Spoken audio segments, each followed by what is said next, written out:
Hello and welcome to grammar class. The adverb clause is our topic today. So what is an adverb clause? It's a part of a sentence which has its own subject and predicate and does the work of an adverb in the sentence. In other words, an adverb clause is a group of words. It has its own subject and predicate. It forms a part of the sentence and it acts like an adverb in the sentence. But we must also understand that an adverb clause is a dependent or subordinate clause, which means it cannot make a clear sense by itself. It depends on the main clause for the completion of sense. Also remember that an adverb clause is always initiated or introduced by some subordinating conjunction. The adverb clause modifies or qualifies a verb or an adjective or another adverb in the sentence. In this way, it does the work of an adverb. Now see some examples of adverb clauses on your screen. The match stopped when the rain started. In this sentence, the subordinate adverb clause is when the rain started. It is introduced by the subordinating conjunction when. The match stopped is the main clause in this sentence. In this example, the adverb clause when the rain started is modifying or qualifying the verb stopped. It's telling us the time when the match stopped. In the second example, I was so sick that I couldn't walk. Here, the subordinate adverb clause is that I couldn't walk. That is the subordinating conjunction initiating the adverb clause here. And this adverb clause that I couldn't walk is modifying the adjective sick. It's telling us the result of being sick. In the last example, he cannot run as fast as I can. The subordinate adverb clause is as I can run. Here the subordinating conjunction is as qualifying the adverb fast. So we understand that an adverb clause is always introduced by some subordinating conjunction and it may come either before the principal clause or after the main clause in the sentence. For example, in the first sentence, the adverb clause if you work hard has come before the main clause you will succeed. But in the second example, the adverb clause unless you work hard has come after the main clause you will not succeed. In English grammar, there are 8 types of adverb clauses. First up, adverb clauses of time. These are initiated by subordinating conjunctions like when, while, after, before, since, still, until, as long as soon as, whenever, as, no sooner than, etc. An adverb clause modifies the verb in the main clause or indicates the time of the action denoted in the verb. Here in the first example, the adverb clause when the teacher comes shows the time of study, and in the second example, the adverb clause while we eat shows the duration of the negative verb talk. So both of them are adverb clauses of time.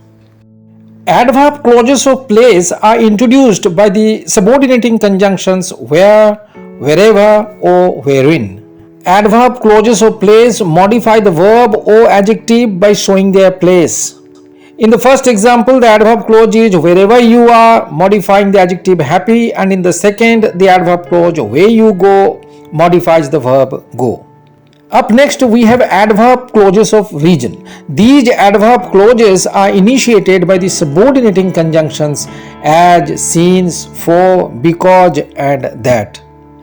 Adverb clauses of region modify a verb, adjective, or another adverb by showing their reason. In the first example, the adverb clause because he was lazy shows the reason why he failed. In the second example, the adverb clause that you have come is the reason of my being happy. And in the third example, the adverb clause as it was a holiday shows the reason why he didn't go to work. Adverb clauses of purpose start with the subordinating conjunctions that, so that, in order that, etc. These adverb clauses modify the verb in the main clause by showing the purpose of the action. In the first example, the adverb clause so that we may learn shows the purpose of studying. And in the second example, the adverb clause that he might pass shows the purpose of his working hard. Next, we have adverb clauses of condition. These adverb clauses are introduced by the subordinating conjunctions if, whether, unless, in case, provided that, etc.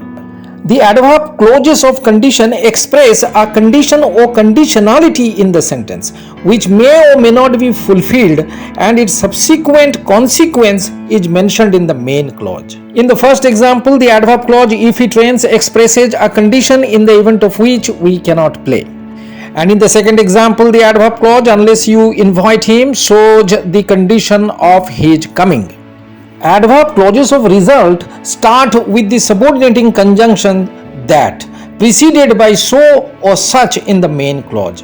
They express a result or consequence in the sentence.